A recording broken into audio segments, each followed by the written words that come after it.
O que o Steve Jobs, Albert Einstein, Marie Curie, Santos Dumont, Elon Musk têm em comum? Todos eles são pessoas que têm uma alta capacidade de transformar o mundo ao redor deles e o mundo como um todo, certo? Todos eles têm uma capacidade que é inata ou será que é aprendida? E aí fica uma pergunta. É possível ensinar as pessoas a serem inovadoras? Será que isso é algo inato ou a gente pode ensinar? Essa é uma dúvida que eu venho aqui responder para vocês. Que pessoas podem ser inovadoras e isso é um processo que pode ser ensinado. A gente pode trazer isso para as escolas. A gente falou tanto de inovações como Uber, Airbnb e tudo mais. Todas as inovações são feitas fora do Brasil, todas as inovações que a gente usa, mas a gente tem que falar também sobre as inovações que aqui a gente vai criar, que as crianças que a gente está educando vão ser criadoras. Para fora do Brasil também. A gente tem que sair do papel somente de consumidores para também produtores dessas inovações. E como é que a gente pode fazer isso? Quais é uma das soluções, um dos caminhos que eu venho apresentar para vocês? Através da aprendizagem mão na massa. Esse movimento maker que vem acontecendo no mundo, que para quem não sabe, o que é esse movimento maker? Ele é um movimento que vem trazendo tecnologia, inovação, uma outra visão de como se trabalhar com criação. Surge nos Estados Unidos, numa linha de você poder trabalhar, criar, se expressar muito, compartilhar seus projetos, utilizando tecnologias que antes eram fechadas ao mundo da engenharia, como impressão 3D, cortadoras a laser e martelos. Ou não, esse não, né? Esse era já utilizado por todo mundo. Mas as escolas começaram a utilizar esse movimento maker para poder gerar pessoas inovadoras. Isso começou a acontecer nos Estados Unidos e começou a se espalhar pelo mundo e está acontecendo muito hoje aqui no Brasil também. Muitas escolas estão começando a criar espaços makers, espaços de criação dentro das escolas. E quando a gente fala, beleza, então vamos colocar um espaço maker aqui dentro da escola, vamos criar um espaço de criação, qual que é o contexto, né? Para que serve? Serve para 3 coisas. Letramento tecnológico, engajamento curricular e empoderamento pelo design.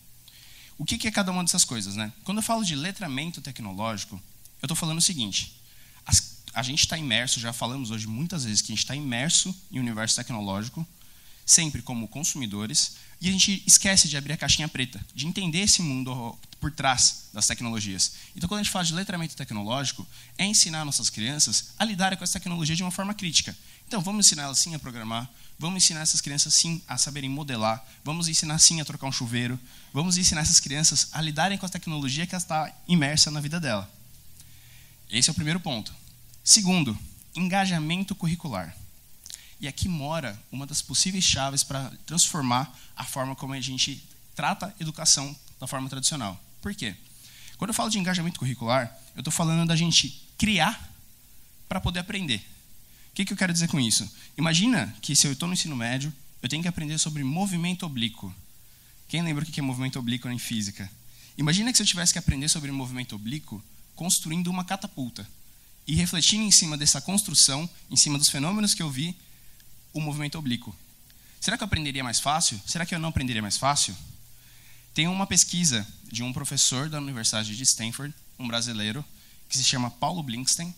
Ele fez uma pesquisa onde ele colocou os alunos primeiro para experimentarem, depois ter o conteúdo, ou ter o conteúdo e depois experimentarem.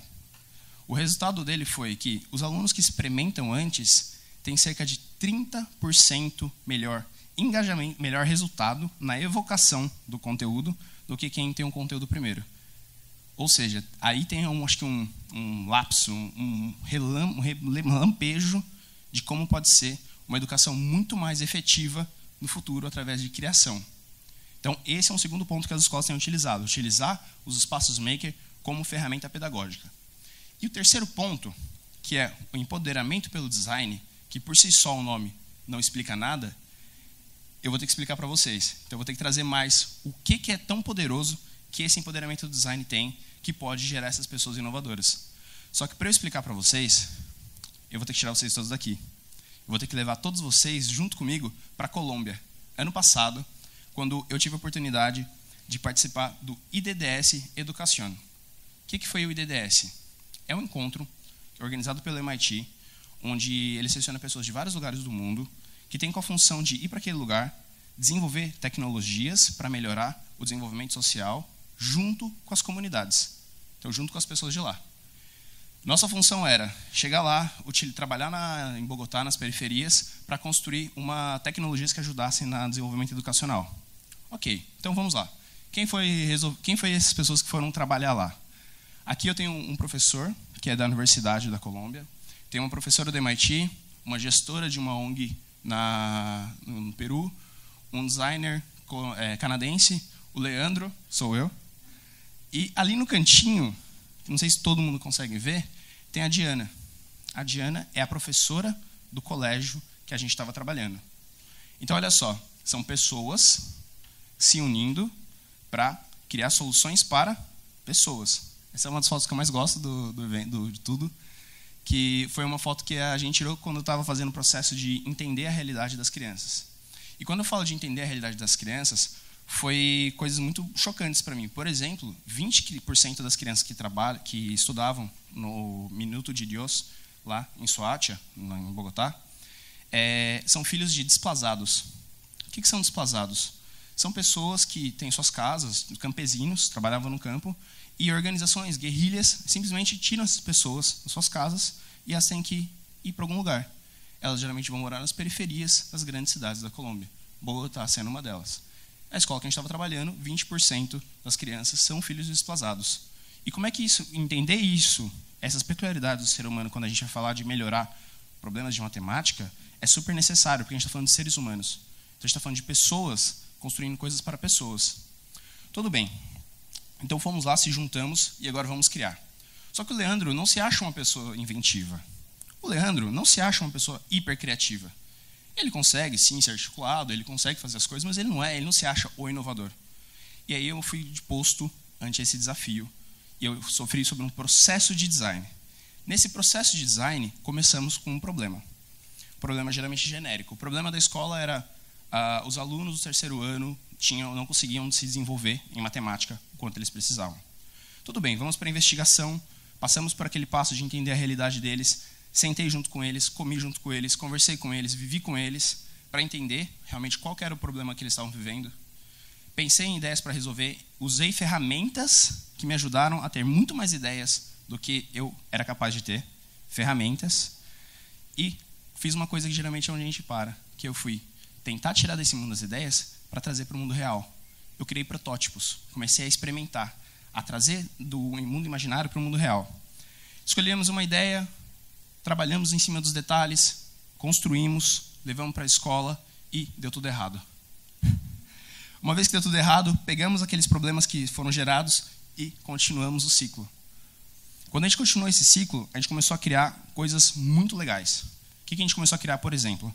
A gente criou esse microscópio, que aqui nessa versão era um pouquinho mais caro, mas que depois desses ciclos de design, ele acabou se tornando um microscópio de $2, que pode ser utilizado dentro das salas de aula. Então, com um celular e usando um laser, a gente constrói um aparato que consegue ser um microscópio de $2. Ali é o Conejo Frufru, que foi um protótipo, que também não deu muito certo, que era para você trabalhar com as crianças sendo mais colaborativas dentro da sala de aula. E esse aqui foi um dos jogos que a gente criou que deu mais certo, que foi um jogo que as crianças tinham muito problema para trabalhar com tabuada. E uma forma que a gente encontrou de trabalhar com tabuada foi fazendo-as correr, porque elas gostavam de correr. A aula preferida delas era de educação física, então eu falei, vamos colocar educação física junto com matemática. Criamos um jogo que elas tinham que correr para poder resolver as equações matemáticas. Agora, legal, criamos produtos sensacionais, coisas muito legais para a educação de lá, mas isso foi o real valor que eu aprendi de ter passado um mês imerso na Colômbia? Não foi. Nem para mim, nem para a Diana. A professora, que quando começou todo o processo, ela começou super... Gente, mas os professores aqui não querem trabalhar, eles já estão... Nada funciona aqui, todo mundo é muito resistente. Ela começou com um processo muito assim, ela começou dizendo que ela não tinha ideias, ela começou desacreditada nela. Conforme a gente foi passando esses partes do processo, tudo isso foi se quebrando. E ela foi entendendo, não, eu também consigo criar. Eu também consigo transformar a minha realidade. Eu também consigo mudar a minha escola. E no final do processo, ela estava tão empoderada que ela falava, não, eu vou puxar esse projeto e vou levar essa metodologia para dentro da minha escola. Vou levar esse tipo de abordagem para a educação com os meus alunos. ali morava o ouro de uma educação para a inovação. Ali morava o ouro de empoderamento pelo design. Aí eu entendi o que era empoderamento pelo design. Ali eu entendi como eu poderia fazer para transformar a educação. Tudo bem, passou, saí da Colômbia, volto para o Brasil. Como é que eu levo isso de volta para a realidade do nosso país? Cara, tem diversas formas. Eu encontrei, através do movimento Maker, levando para as escolas, trazer essa abordagem, trazer essa visão, trazer esse tipo de metodologia. Mas cada professor pode encontrar a sua maneira diferente de trazer uma visão para a inovação. Qual que é a grande chave que a gente tem que virar na cabeça para que a gente possa formar inovadores? Seja através da cultura maker, seja através da robótica, seja através da programação, seja através da arte. Qual é que é a chave que a gente tem que mudar? A gente tem que sair da chave dos produtos para os processos. De pensar pessoas, criando solução para pessoas, através de processos. Todos esses inovadores, eles tinham processos mentais, modelos mentais, que faziam com que eles criassem essas coisas absurdas. Por que o Elon Musk é uma pessoa que consegue criar várias inovações em série? Porque ele tem um modelo mental muito claro de como é que ele cria as coisas. Se a gente conseguir criar padrões de modelos mentais nas nossas crianças, que eles possam ser inovativos e inovadores, assim a gente vai conseguir pensar numa educação realmente transformadora. E uma coisa que eu tenho certeza que eu aprendi com o movimento Maker é que é o seguinte: a gente não pode pensar em construir uma educação fora da caixa se a gente não conseguir nem construir uma caixa.